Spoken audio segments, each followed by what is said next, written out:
विद्यार्थी मित्र, आप जानते हैं कि आज के समय में सभी लोगों का जो जीवन होता है वह बहुत ही सुविधापूर्ण बन गया है। हम हमारे घर में जो सुविधाओं का इस्तेमाल करते हैं जैसे कि बिजली, रेफ्रिजरेटर, टेलीविज़न आदि सभी चीज़ें जो होती है, अगर ये सभी चीज़ें हमारे घर में न हो तो हम कैसा महसूस करते हैं। बिजली अगर थोड़ी देर के लिए अगर चली जाती है तो हम उसके बिना नहीं रह सकते। उसी प्रकार हम देखें कि आज के समय के मनुष्य की जो सबसे महत्व की जो चीज़ होती है वह होती है मोबाइल। उसके बिना मनुष्य नहीं रह सकता। तो अगर आपसे पूछा जाए कि यह सारी चीज़ जो हमारे जीवन में महत्वपूर्ण बन गई है और जिस व्यक्ति ने हमें सुविधा दी है, अगर कोई श्रेय देने की बात आपको पूछी जाए तो आप किसे दे सकते हैं? हाँ, हमारे वैज्ञानिकों को। तो विद्यार्थी मित्र, आप हमें बता सकते हैं कोई वैज्ञानिक के बारे में अगर आप जानते हैं जिसने कोई खोज की हो? हाँ, डॉक्टर APJ अब्दुल कलाम। आपने सही उत्तर दिया। तो आपको पता है डॉक्टर APJ अब्दुल कलाम ने किस चीज़ की खोज की थी? मिसाइल, यानी कि उन्होंने मिसाइल की खोज की थी, इसीलिए उन्हें मिसाइल मैन के नाम से भी जाना जाता है। साथ ही साथ डॉक्टर APJ अब्दुल कलाम का जो पूरा नाम है अवुल पकीर जैनुल आब्दीन अब्दुल कलाम। वह रामेश्वरम के रहने वाले थे, साथ ही साथ वह हमारे पूर्व राष्ट्रपति भी थे। उन्होंने 1980 में रोहिणी उपग्रह जो था वह पृथ्वी कक्षा के पास से हमारे प्रस्थापित किया था। साथ ही उन्हें मिसाइल मैन के नाम से भी जाना जाता है। दूसरे जो वैज्ञानिक हैं डॉक्टर होमी जहांगीर भाभा, उनको भारत के परमाणु कार्यक्रम के पिता भी जाने जाते, परमाणु कार्यक्रम के पिता भी माने जाते हैं। उन्होंने कॉस्मिक किरणों में डायस्क्रेट थियरी सिद्धांत की जानकारी हमारे देशवासियों को दी थी। आगे के जो वैज्ञानिक हैं डॉक्टर सर जगदीश चंद्र बोस। विद्यार्थी मित्र, आप जानते हैं कि वनस्पति में भी संवेदना होती है। यह प्रतीत हमें किसने करवाया? डॉक्टर सर जगदीश चंद्र बोस ने करवाया था। साथ ही साथ वह भौतिक शास्त्र के बहुत बड़े प्रोफेसर थे और सबसे ऊंचे पद पर स्थान ग्रहण करने वाले हमारे सबसे प्रथम भारतीय भी थे, जिन्होंने रेडियो और सूक्ष्म तरंगों पर भी कार्य किया था। अब हम देखें कि हम जो सारी सुविधाओं का जो इस्तेमाल करते हैं वह उन सभी चीज़ों की खोज किस व्यक्ति ने की थी, तो उसके बारे में हम जानें। तो सबसे पहले हम देखें कि एरोप्लेन की खोज जिस वैज्ञानिक ने की थी उनका नाम था राइट ब्रदर्स, जिन्होंने अमेरिका में की थी। दूसरा है थर्मोमीटर, जिनके खोजकार थे गैलीलियो, जर्मनी में की थी। ग्रामोफोन, जिनके खोजकार हैं थॉमस एल्वा एडिसन, जो फ्रांस में की थी। दूसरा है टेलीफोन, जिनकी खोज ग्रैहम बेल ने की थी अमेरिका में। और हम घड़ी जो इस्तेमाल करते हैं जिसकी खोज बिग्योट फ्रांस में की थी। हम आगे देखें कि आज देखें कि सभी बच्चे से लेकर बड़े बूढ़ों तक सभी लोगों को जिसके बिना चल नहीं सकता, वो है चश्मा, जिनकी खोज बेंजामिन फ्रैंकलिन ने फ्रांस में की थी। टेलीविज़न की खोज जो है J.L. बेयर्ड ने की थी। और आज का जो आधुनिक युग जिसके द्वारा चल रहा है वो है कंप्यूटर, जिसकी खोज चार्ल्स बेबेज ने की थी। हमारे घर में जो रेफ्रिजरेटर होता है उसकी खोज हैरिसन और कैम्पलिन ने की थी। हमारे घर में जो विद्युत बल्ब होता है जिसके बिना हम रह नहीं सकते, उसकी खोज एडिसन ने की थी। और हमारी जो पृथ्वी होती है वह सूर्य के आसपास भ्रमण करती है, यह बात तो हमें पता ही नहीं थी, लेकिन उसके जो खोजकार थे वह कोपरनिकस थे। तो विद्यार्थी मित्र, हम जानते हैं कि हमारा जो जीवन है वह बहुत ही सुविधापूर्ण बन गया है। कई लोग तो ऐसे होते हैं जिनको इन सारी चीज़ों की आदत सी हो गई होती है, जिनको एक भी चीज़ के बिना बिल्कुल नहीं चल सकता, उनको ये चीज़ों की ज़रूरत अवश्य ही रहती है। तो आज हम जो आपके सामने कहने जा रहे हैं कि यह सारे वैज्ञानिकों के अलावा जिन व्यक्ति के बारे में हम पढ़ना चाहते हैं वह है हमारे डॉक्टर विक्रम साराभाई। डॉक्टर विक्रम साराभाई का जन्म 12 अगस्त 1912 को अहमदाबाद में हुआ था। उनके पिता का नाम अंबालाल था, माता सरला देवी। डॉक्टर विक्रम साराभाई 8 भाई बहन थे। उनके पिता अंबालाल बहुत बड़े उद्योगपति थे। उन्होंने अपने बच्चों की शिक्षा के लिए एक पाठशाला की भी स्थापना की थी।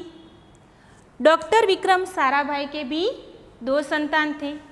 एक का नाम था कार्तिकेय, दूसरे का नाम था मल्लिका साराभाई। वह बहुत बड़ी नृत्यांगना भी थी। उनकी पत्नी का जो नाम था मृणालिनी स्वामीनाथन, जिनका विवाह 1942 में डॉक्टर विक्रम साराभाई के साथ हुआ था। अब हम देखें कि कई बच्चे ऐसे होते हैं जिनका बचपन से ही चेहरा तेजस्वी होता है। लोग उन्हें बचपन से ही कह देते हैं कि यह बच्चा जो है वह बड़ा होकर कुछ ऐसा कार्य करेगा, महान कार्य करेगा या ऐसा बनेगा। तो इनमें से एक थे डॉक्टर विक्रम साराभाई। डॉक्टर विक्रम साराभाई का कुछ ऐसा ही था। तो ऐसे महान वैज्ञानिक थे, जब वे मात्र 2 वर्ष के थे तब गुरुदेव रविंद्रनाथ ठाकुर ने भविष्यवाणी की थी। अभी मैंने आपको बताया कि जब बच्चा छोटा होता है तभी से कई लोग उसके बारे में भविष्यवाणी कर देते हैं कि वह ऐसा होगा, बड़ा होकर महान बनेगा, वह ऐसे कार्य करेगा। उसी प्रकार डॉक्टर विक्रम साराभाई के जो गुरु थे रविंद्रनाथ ठाकुर, उन्होंने भी यह बालक विक्रम साराभाई के बारे में भविष्यवाणी की थी। और वह भविष्यवाणी क्या थी कि यह बालक बड़ा होकर बहुत ही यशस्वी बनेगा। तो उस बालक ने उनकी भविष्यवाणी अपने कर्मों से सच कर दी। क्या आप जानते हैं वे कौन थे? वे थे हमारे महान वैज्ञानिक डॉक्टर विक्रम साराभाई। डॉक्टर विक्रम साराभाई का जन्म हमने पहले भी बताया कि 12 अगस्त 1912 को अहमदाबाद में हुआ था। उनका परिवार एक प्रतिष्ठित उद्योगपति परिवार था। पिता का नाम अंबालाल और माता का नाम सरला देवी था। विक्रम साराभाई 8 भाई बहन थे। बाल्यकाल से प्रभावी प्रतिभावान विक्रम साराभाई के बचपन का यह प्रसंग उनके सफलता हासिल करने में बुलंदी के इरादों को दर्शाता है। अब मैं आपके सामने डॉक्टर विक्रम साराभाई का एक बाल्यकाल यानी कि बचपन का एक प्रसंग सुनाना चाहती हूँ। वह प्रसंग जो उनको यह प्रसंग उनके बुलंद इरादों को दर्शाता है। तो सुनिए, जब वह 5-6 साल के थे तब वह अपने परिवार के साथ घूमने के लिए शिमला गए थे। शिमला में उनके पिता श्री अंबालाल के नाम ढेरों चिट्ठियाँ आती थी। अब उनके पिता अंबालाल जो थे वह बहुत बड़े उद्योगपति थे। तो पहले के समय में हम जानते हैं कि इसी प्रकार ईमेल, फैक्स, मोबाइल सभी सारी चीज़ों की व्यवस्थाएं नहीं थी। तो लोग किस चीज़ का इस्तेमाल करते थे? चिट्ठी, यानी लिफाफे में चिट्ठी डालकर पोस्ट में दे देते थे और फिर 2-3 दिनों के बाद वह चिट्ठी सामने वाले व्यक्ति को मिलती थी और सामने वाला व्यक्ति भी उसके जवाब में उत्तर लिखकर फिर वही तरीके से लिफाफे में चिट्ठी डालकर पोस्ट में डाल देता था और जिसने प्रश्न किया था उसी को मिल जाता था। अंबालाल का भी कुछ ऐसा ही था। वह बहुत बड़े उद्योगपति थे। लोगों को तो उनकी बार बार ज़रूरत पड़ती थी। इसीलिए क्या हुआ कि अंबालाल शिमला में आए थे घूमने के लिए और अपने काम के लिए, लेकिन साथ में ही उनके परिवार को भी वह ले आए थे। तो काम के अर्थ में उनको ढेरों चिट्ठियाँ आने लगी। अब वह तो उद्योगपति थे, लोगों को उनकी बार बार ज़रूरत होती थी तो लोग उनको चिट्ठियाँ लिखते रहते थे। यह देखकर बालक विक्रम के मन में भी इच्छा हुई कि उनके नाम पे खूब सारे पत्र आए। अब 5-6 साल का जो छोटा सा लड़का होता है उसकी जो जिज्ञासा वृत्ति को हम देख सकते हैं कि वह उनके पिता तो उद्योगपति थे तो उनके नाम तो चिट्ठियाँ आए, वो तो सही था, लेकिन बालक विक्रम के मन में भी एक ऐसी जिज्ञासा वृत्ति पैदा हुई कि मेरे पिताजी के नाम अगर चिट्ठियाँ आती है तो मेरे नाम पर क्यों नहीं आती? मैं भी यहाँ पर घूमने के लिए आया हूँ शिमला में, मेरे नाम पर भी चिट्ठियाँ आनी चाहिए। फिर क्या हुआ देखिए कि बालक विक्रम ने क्या किया। इसलिए कई लिफाफों पर अपना नाम पता लिख दिया और डाकघर में डाल दिया। क्या किया उन्होंने? कई सारे लिफाफे यानी कि कवर लिए, लिफाफे पर अपना नाम और पता लिख दिया और जाके वही सारे जो लिफाफे होते हैं वह डाकघर में डाल दिए उन्होंने। तो फिर क्या था, बालक विक्रम के नाम पर भी कई सारी चिट्ठियाँ आने लगी। यह देखकर उनके पिता ने यह सब देखा। उनके मन में बालक विक्रम के इस काम के पीछे उद्देश्य को जानने की इच्छा हुई। डॉक्टर विक्रम साराभाई के पिता ने यह बात जानी कि मैं तो उद्योगपति हूँ, मुझे तो काम के अर्थ में चिट्ठियाँ लोग भेजते हैं, लेकिन यहाँ विक्रम को इतनी सारी चिट्ठियाँ कौन भेजता होगा? पिता को यह बात जानने की इच्छा हुई, उनका उद्देश्य जानने की इच्छा हुई।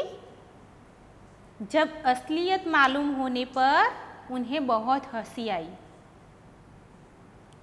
लेकिन सफलता पाने की इच्छा जानकर अच्छा भी लगा।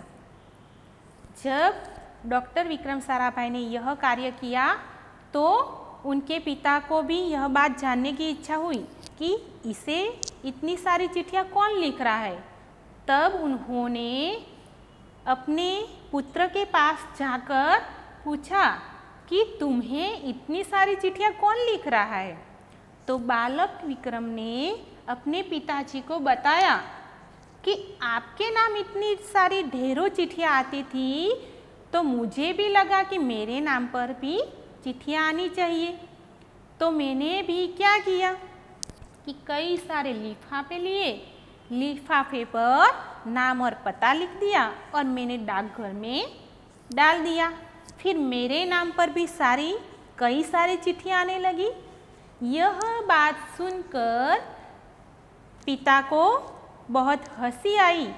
अपने बालक की इस बात पर जोर जोर से हंसने लगे, लेकिन एक बात से उन्हें बहुत अच्छा भी लगा कि मेरे बालक में सफलता पाने की, और वह सफलता पाने के लिए उसने कोशिश की। यह बात जानकर उन्हें बहुत अच्छा भी लगा। आगे का जो प्रसंग है, जब वह 8 साल के थे तो साइकिल पर कई सारी विभिन्न कलाबाजियाँ करते थे। कलाबाजियाँ यानी कि अलग अलग तरीके से साइकिल को चलाने का जो तरीका होता है। आप तो जानते हैं कि साइकिल में हम अगर किसी को अच्छी तरह से आती हो तो ठीक है, अगर नहीं आती तो वह गिरने की संभावना भी रहती है। लेकिन यहाँ पर तो क्या हुआ, डॉक्टर विक्रम साराभाई बचपन से ही निडर और उच्च विचार वाले व्यक्ति थे। पिता के द्वारा उन्हें अच्छे संस्कार मिले थे। ऐसे गुणों वाले डॉक्टर विक्रम साराभाई साइकिल पर भी कलाबाजियाँ करते रहते थे और लोगों को अचंभित कर देते थे। साथ ही साथ वह साहसिक कारनामे के भी प्रिय थे। जिस चीज़ में साहस हो वह पहले कार्य करते थे। अब कोई वैज्ञानिक जो बने तो हम जानते हैं कि वैज्ञानिक जो होते हैं वो वैसे तो वैज्ञानिक बन नहीं पाते, उसके पीछे कई सारी मेहनत करनी पड़ती है, कई सारे पुस्तक पढ़ने पड़ते हैं। तो इस प्रकार और बचपन से ही जो व्यक्ति में जिज्ञासा वृत्ति होती है, अलग अलग तरीके से जानने की इच्छा होती है, बात को अलग अलग प्रश्न करने की आदत जो होती है, और नई चीज़ों के नाम, नई वस्तुओं के नाम जानने की जिससे इच्छा होती है, वही व्यक्ति वैज्ञानिक बन सकता है। डॉक्टर विक्रम साराभाई का कुछ ऐसा ही था। उन्हें सबसे ज़्यादा गणित एवं भौतिकी विषय में बहुत ही दिलचस्पी थी। दिलचस्पी यानी कि बहुत ही पसंद था। बचपन से ही ऐसे विषय, आजकल तो हम देखते हैं कि हम कई सारे बच्चे ऐसे होते हैं कि जिसे गणित विषय जो होता है वह अच्छा नहीं लगता होता, जिसमें हमारे दिमाग की कसरत करनी पड़ती है। ऐसे विषय हमें बिल्कुल पसंद नहीं होते।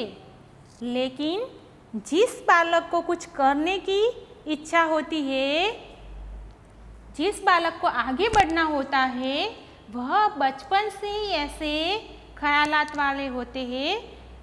तो बचपन से ही ऐसे ही डॉक्टर विक्रम साराभाई के विचार कुछ ऐसे ही थे।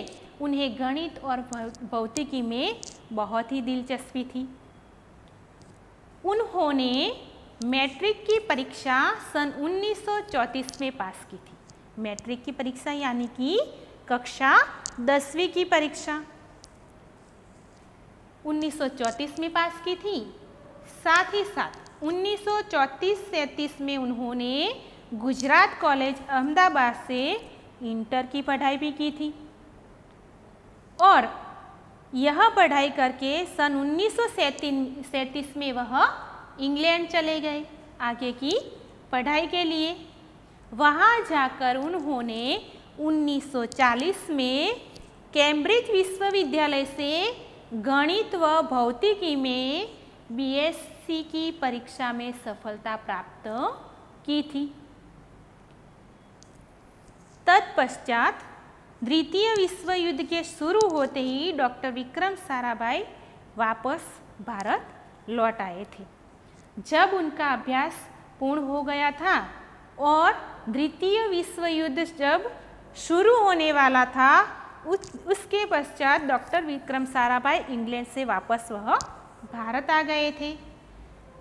भारत आकर सबसे पहले उनकी मुलाकात सर सीवी रामन और डॉक्टर होमी भाभा के साथ हुई।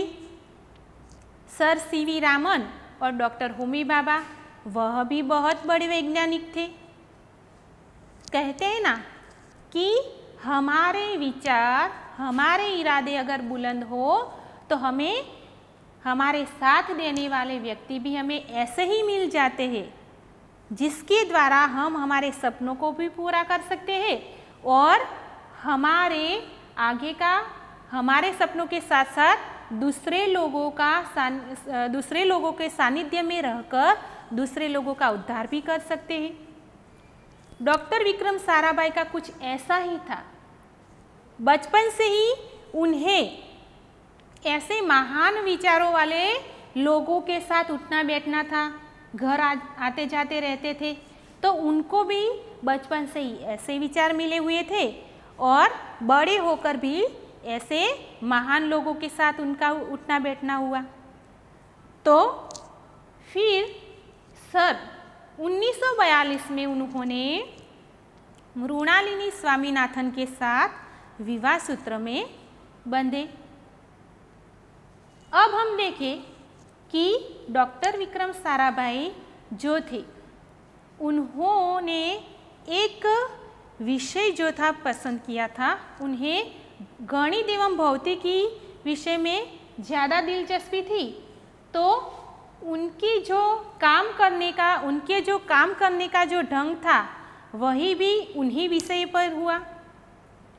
उन्होंने अंतरिक्ष की गहराइयों से आने वाली रहस्यमय कॉस्मिक किरणों पर अनुसंधान करके कैम्ब्रिज विश्वविद्यालय से सन 1947 में पीएचडी की उपाधि हासिल की थी। विद्यार्थी मित्र, आप जानते हैं कि जिन लोगों ने हम अस्पताल में जाते हैं और डॉक्टर से मिलते हैं, इसे ही हम डॉक्टर कहते हैं, लेकिन ऐसा नहीं होता। जिन लोगों ने पीएचडी की उपाधि हासिल की होती है उनके नाम के आगे भी डॉक्टर शब्द लगाया जाता है। अब देखिए कि पीएचडी की उपाधि हासिल करने वाला व्यक्ति कोई सामान्य व्यक्ति नहीं हो सकता। उसे क्या करना पड़ता है? कोई एक विषय भले ही वह सामान्य हो, लेकिन यह सामान्य विषय पर भी कई सारे प्रश्न पैदा कर सके, इसका नाम होता है वैज्ञानिक। एक के बाद करके कई सारे प्रश्नों के जवाब खोजता चला जाए और उन जवाबों के साथ साथ उनका समाधान भी खोज दे। तो पीएचडी करने वाले व्यक्तियों का भी कुछ ऐसा ही होता है। एक विषय पसंद करना होता है और उस विषय के ऊपर कई सारे पुस्तकों के द्वारा, कई सारे वैज्ञानिकों के जीवन परिचय को प्राप्त करके, कई सारे पुस्तकों को पढ़कर यह उपाधि हासिल की जाती है। हमारे वैज्ञानिक जो थे डॉक्टर विक्रम साराभाई, उन्होंने विषय पसंद किया था कि हमारी जो रहस्यमय जो किरणें होती है वह कहाँ से आती है, यह उन्हें खोजना था।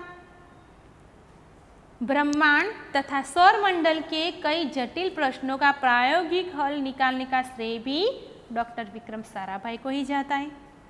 ब्रह्मांड और सौरमंडल यानी कि कई सारे ऐसे जटिल कठिन प्रश्न जो थे, जो कई वैज्ञानिकों ने प्रयत्न तो किया लेकिन उसका जवाब पा नहीं सके, लेकिन हमारे डॉक्टर विक्रम साराभाई ने यह कार्य कर दिखाया और कई कठिन प्रश्नों का प्रायोगिक प्रयोग करके हल उन्होंने निकाला और उनका श्रेय भी हमारे डॉक्टर विक्रम साराभाई को ही जाता है।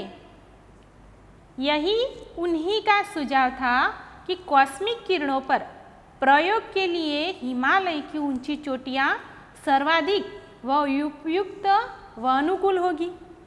उन्होंने क्या किया कि ब्रह्मांड तथा सौरमंडल की जो कठिन प्रश्न थे, जो जटिल प्रश्न थे, वह उन्होंने हल तो निकाला था, लेकिन साथ ही साथ अंतरिक्ष की जो गहराइयों से जो कॉस्मिक किरणें जो आती है वह कहाँ से आती है, यह हमें अगर खोज निकालना है तो उन्होंने एक स्थान पसंद किया था। वह था हिमालय की ऊंची चोटियाँ, जो सबसे ऊंचा पर्वत माना जाता है।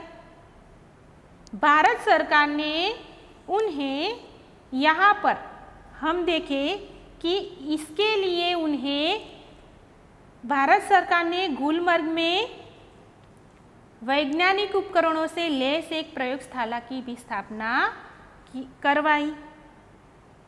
यहाँ पर हिमालय की ऊंची चोटियों में यानी कि कश्मीर में आया हुआ जो गुलमर्ग है, यह इस विषय में जानकारी प्राप्त करने के लिए डॉक्टर विक्रम साराभाई को भारत सरकार द्वारा गुलमर्ग में एक लैस प्रयोगशाला की स्थापना भी करवाई, जिसके द्वारा वह आसानी से अपने विषय पर जानकारी हासिल कर सके। डॉक्टर विक्रम साराभाई ने निजी प्रयासों से सन 1947 में भौतिक अनुसंधान प्रयोगशाला अहमदाबाद में भी स्थापित की थी। अपने निजी प्रयास, वह कोई एक कार्य पर बैठे रहने वाले व्यक्ति नहीं थे।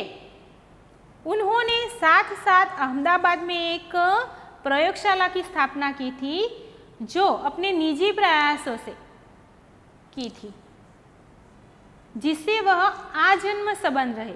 यह अहमदाबाद में जो प्रयोगशाला की स्थापना की थी ना, वह उनके साथ आजन्म, जब तक वह जीवित रहे तब तक यह अहमदाबाद की प्रयोगशाला के साथ संबंधित रहे थे और उसमें कार्य करते रहे थे। साथ ही साथ उन्होंने देश में वस्त्र उद्योग की जो समस्या थी, उसका प्रायोगिक हल निकालने के लिए उन्होंने उस उद्देश्य से अहमदाबाद में एक आधारशिला रखी, जिसका नाम था टेक्सटाइल इंडस्ट्रीज रिसर्च एसोसिएशन। यह उनके वस्त्र उद्योग की जो समस्या थी उसका हल निकल आया था। भौतिक अनुसंधान प्रयोगशाला डॉक्टर विक्रम साराभाई परमाणु शक्ति, अंतरिक्ष विकिरण, सूर्य, ग्रह, तारा, प्लाज्मा, भौतिकी और खगोल पर भी वह कार्य करते रहे। देखिए विद्यार्थी मित्र कि उनके कार्य करने के ढंग से ही हमें पता चल जाता है कि वह कैसे महान वैज्ञानिक थे और किस प्रकार बने होंगे। साथ ही साथ उन्होंने 1961 में उनके कार्यों को ध्यान में रखते हुए 1961 में उन्हें परमाणु ऊर्जा आयोग के सदस्य बनाए गए। जो व्यक्ति अच्छा काम करता है उसे हर कोई व्यक्ति आगे बढ़ाना चाहता है। तो उनके कार्यों को ध्यान में रखते हुए और देश की सेवा के लिए आगे बढ़ते हुए उनके अच्छे कार्यों को ध्यान में रखकर लोगों ने उन्हें परमाणु ऊर्जा आयोग के सदस्य भी बनाए। अब डॉक्टर भाभा की मृत्यु के पश्चात परमाणु ऊर्जा संस्थानों का भार युवा वैज्ञानिक डॉक्टर विक्रम साराभाई के कंधों पर आ गया। इसके पहले जब डॉक्टर विक्रम साराभाई परमाणु ऊर्जा आयोग संस्था के सदस्य नहीं बने थे, उसके पहले यह कार्य जो था वह डॉक्टर होमी भाभा संभालते थे। लेकिन डॉक्टर विक्रम साराभाई उनके सानिध्य में रहकर सारा कार्य सीख गए थे। जब होमी भाभा की मृत्यु होती है तो देश के लोगों को लगा था कि यह कार्य अब कौन संभाल पाएगा। तो यह सारा जो कार्य था वह डॉक्टर विक्रम साराभाई के कंधों पर आ गया था। उन्होंने भारतीय अनुसंधान केंद्र का गठन किया, देशवासियों को विश्वास दिलाया कि होमी भाभा का जो कार्य था वह अधूरा नहीं रहेगा और मैं पूरी ईमानदारी के साथ इस कार्य को आगे बढ़ाऊंगा। देशवासियों को भी डॉक्टर विक्रम साराभाई के विचारों पर बहुत ही विश्वास था। डॉक्टर विक्रम साराभाई इसके पहले अध्यक्ष बने। यही उनकी अगुवाई एवं अथक परिश्रम का ही परिणाम है कि भारत में दूरसंचार, दूरदर्शन व मौसम विज्ञान के प्रक्षेपित अनेक उपग्रह अंतरिक्ष में सफलतापूर्वक कार्य कर रहे हैं। हमारे अंतरिक्ष में जो सफलतापूर्वक कार्य कर रहे हैं, ऐसे दूरसंचार, दूरदर्शन व मौसम विज्ञान के जो काम है वह उनका श्रेय भी डॉक्टर विक्रम साराभाई को ही जाता है। डॉक्टर विक्रम साराभाई ने अपना संपूर्ण जीवन जो था वह भारत तथा विज्ञान के समग्र विकास के लिए समर्पित किया गया था। उनके विचार ऐसे उच्च विचार थे कि वह अपने देश को आगे बढ़ाने का कार्य करना चाहते थे और उन्होंने अपना संपूर्ण जीवन जो था वह देश को समर्पित कर दिया था और विज्ञान को समर्पित कर दिया था। भारत के विकास में उत्कृष्ट योगदान के लिए उन्हें कई सारे राष्ट्रीय एवं अंतर्राष्ट्रीय पुरस्कार भी मिले थे। मित्र, आप जानते हैं ना, जो लोग अच्छे काम करते हैं उन्हें इनाम या पुरस्कार दिया जाता है। आपने भी अगर कोई अच्छा काम किया हो तो आपके माता पिता के द्वारा आपको शाबाशी दी जाती है या अच्छे बोल बोले जाते हैं। उसी प्रकार डॉक्टर विक्रम साराभाई ने तो अपना जीवन ही समर्पित कर दिया था सारे देशवासियों के लिए, तो उन्हें तो पुरस्कार मिलना ही चाहिए। पुरस्कार यानी कि इनाम। तो डॉक्टर विक्रम साराभाई को सन 1962 में उन्हें डॉक्टर शांति स्वरूप भटनागर पुरस्कार मिला था। सन 1966 में उन्हें पद्म भूषण पुरस्कार मिला था। सन 1972 में उन्हें मरणोत्तर पद्म विभूषण जैसे अलंकारों से नवाजा गया था। निशस्त्रीकरण से संबंधित कई महत्वपूर्ण अंतर्राष्ट्रीय संस्थाओं में भी भारत के वह प्रतिनिधि रहे हैं। हर हमेशा उनके कार्यों के द्वारा डॉक्टर विक्रम साराभाई आगे ही प्रतिनिधि ही रहे, कभी पीछे नहीं रहे। डॉक्टर विक्रम साराभाई को सन 1966 में international council of scientific union के सदस्य भी बनाए गए। सन 1968 में संयुक्त राष्ट्र संघ में यूनेस्को विज्ञान विभाग के अध्यक्ष भी बनाए गए। उन्हें इंडियन जियोलॉजिकल यूनियन का प्रमुख भी बनाया गया। देखिए विद्यार्थी मित्र, हमने देखा कि किस प्रकार उनके कार्य आगे बढ़ते गए, लोग उनकी प्रशंसा करते गए और कई सारे पुरस्कारों से भी उन्हें नवाजा गया। साथ ही साथ अध्यक्ष, उपाध्यक्ष और ऊंचे पद भी उन्हें दिए गए। डॉक्टर विक्रम साराभाई सन 1970 में वियना शांति अंतर्राष्ट्रीय अणु मंच के 14वीं परिषद के प्रमुख बने। सन 1971 में संयुक्त राष्ट्र संघ परिषद के उपाध्यक्ष व बाद में विज्ञान विभाग के अध्यक्ष भी बनाए गए। अब पूरा सारा जो विज्ञान विभाग था डॉक्टर विक्रम साराभाई के हाथ में था। कोई भी कार्य हो तो सबसे पहले उन्हें दिया जाता था और उसके अध्यक्ष भी बनाए गए थे। लेकिन यहाँ पर डॉक्टर विक्रम साराभाई केवल वैज्ञानिक ही नहीं थे, उन्होंने केवल देश के लिए ही अपना जीवन समर्पित नहीं किया था, साथ ही साथ उन्होंने उच्च कोटि के वैज्ञानिक तो थे ही, लेकिन इतनी व्यस्तताओं के बावजूद भी उन्होंने कला, शिक्षा व समाज के लिए भी पर्याप्त समय निकालते रहते थे।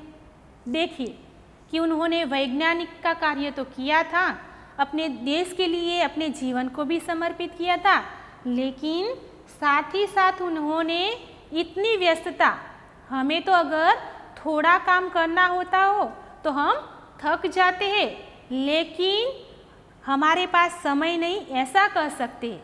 डॉक्टर विक्रम साराभाई का जीवन तो बिल्कुल व्यस्त था, लेकिन फिर भी उन्हें कला में बहुत दिलचस्पी थी, साथ ही साथ अपने समाज के लिए शिक्षा का कार्य भी उन्होंने किया था और लोगों को शिक्षा देने का कार्य भी वह करते रहते थे। उनके ही प्रयासों से अहमदाबाद में एक लोक विज्ञान केंद्र एवं नेहरू विकास संस्था की भी स्थापना की गई। क्या हुआ कि जब वह प्रयास करते रहे, देश को आगे बढ़ाने का काम करते रहे, तो उन्हीं के प्रयासों से अहमदाबाद में एक लोक विज्ञान केंद्र, अब लोक विज्ञान केंद्र इसीलिए स्थापना की कि लोगों की जो समस्या होती है वह उनको बता सके और उस पर हल निकाल सके। नेहरू विकास संस्था की भी स्थापना की गई।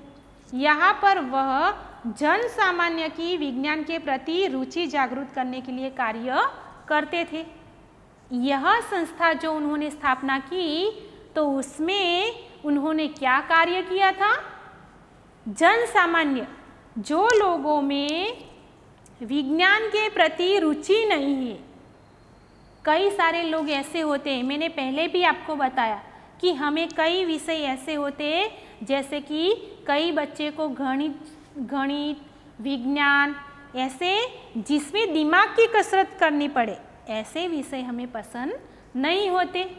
लेकिन फिर भी ऐसे बच्चों को भी विज्ञान में रुचि पैदा करने के लिए हमें कुछ करना चाहिए। डॉक्टर विक्रम साराभाई केवल एक उच्च कोटि के वैज्ञानिक ही नहीं थे, उन्होंने इतनी व्यस्तताओं के बावजूद भी उन्होंने कला, शिक्षा एवं समाज के लिए भी पर्याप्त कार्य किया था। उनके ही प्रयासों से अहमदाबाद में एक लोक विज्ञान एवं नेहरू विकास संस्था की भी स्थापना की गई थी।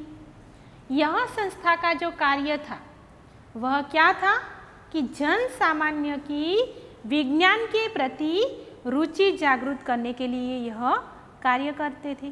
विद्यार्थी मित्र, आप तो जानते हैं कि कई सारे बच्चे ऐसे होते हैं कि जिनको कई विशेष विषय जो होते हैं उन्हें दिलचस्पी नहीं होती, लेकिन नेहरू विकास संस्था के द्वारा डॉक्टर विक्रम साराभाई ने लोगों के मन में विज्ञान के प्रति रुचि जागृत हो ऐसा कार्य किया था।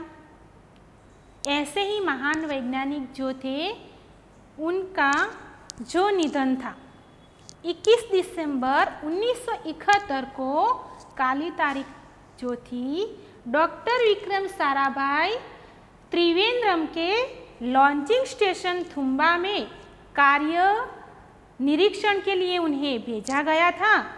वहाँ पर एक होटल में रुके हुए थे। यही उनको हृदय की गति रुकने के कारण उनकी मृत्यु हो जाती है। उनके निधन से विज्ञान में नित आयामों को जोड़ने वाला एक जीवन चक्र सदा के लिए रुक गया। ऐसे महान वैज्ञानिक जो हमें सदा के लिए विज्ञान के नए आविष्कारों के बारे में जानकारी देते थे, नई खोजों के बारे में जानकारी देते थे और जिन्होंने अपना संपूर्ण जीवन जो था वह देशवासियों को समर्पित कर दिया था, ऐसे महान वैज्ञानिक डॉक्टर विक्रम साराभाई का जीवन चक्र सदा के लिए रुक गया था। तो ऐसे महान प्रतिभा को सत नमन। धन्यवाद।